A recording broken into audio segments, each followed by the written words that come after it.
क्या भारत में एक बार फिर लॉकडाउन की स्थिति है, ऐसा हम क्यों कह रहे हैं? क्योंकि प्रधानमंत्री के बयान के बाद यह कयास काफी ज्यादा तेज हो गया। आप देखिए किन देशों में इमरजेंसी जो है वो एनर्जी इमरजेंसी देखी गई है। फिलीपींस की बात करें, गैर जरूरी ट्रैवल पर यहां पाबंदी लगा दी गई है। इसके अलावा आप देखिए देश भर में एनर्जी सेविंग प्रोटोकॉल लागू कर दिया है कि मतलब फालतू में आप एनर्जी को जो है वेस्ट नहीं कर सकते। करीब 45 दिन का फ्यूल स्टॉक उपलब्ध है इनके पास, फिलीपींस के पास। दूसरा, अगर श्रीलंका की बात करें, कुछ सेक्टर्स में पब्लिक छुट्टियां अनिवार्य है।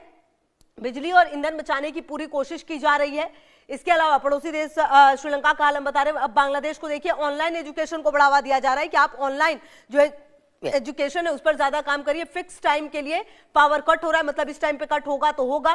पाकिस्तान में काम के घंटे कम कर दिए गए हैं, जो काम के आवर्स है उसको कम कर दिया गया। ऊर्जा खपत घटाने की जो कोशिश है वो की जा रही है। इसके माध्यम से कारोबारियों को वर्क फ्रॉम होम की सलाह दी गई है, मतलब कि घर से ही काम करें, ऐसी सलाह भी दी जा रही है। तो कुल मिलाकर ये पड़ोसी देशों का हाल है।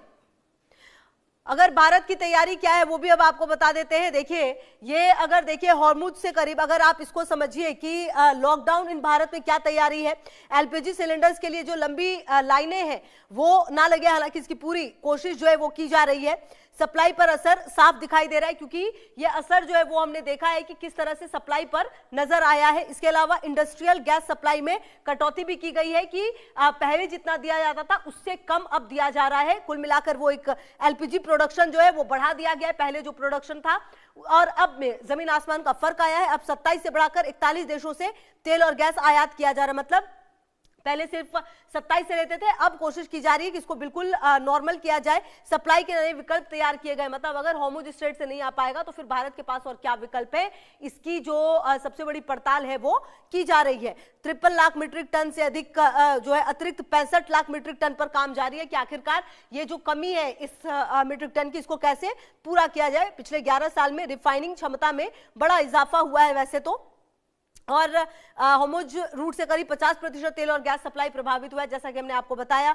ऐसे में अगर ये युद्ध और लंबा चलेगा तो अब देखना होगा एलपीजी सिलेंडर्स के लिए जो लंबी लाइन है वो किस तरह छोटी की जाएगी। तो कुल मिलाकर सवाल ये उठता है कि क्या भारत में लॉकडाउन लगेगा। देखिए फिलहाल लॉकडाउन जैसे हालात नहीं है, लेकिन अगर युद्ध लंबा खिंचा तो स्थिति गंभीर हो सकती है, ये भी कहा जा सकता है। पीएम मोदी तैयार रहने की अपील भी कर चुके हैं, एक बार नहीं दो बार। हालात बिगड़े तो वर्क फ्रॉम होम को बढ़ावा दिया जाएगा, इलेक्ट्रिक वाहनों पर जोर दिया जाएगा, पेट्रोल और डीजल से।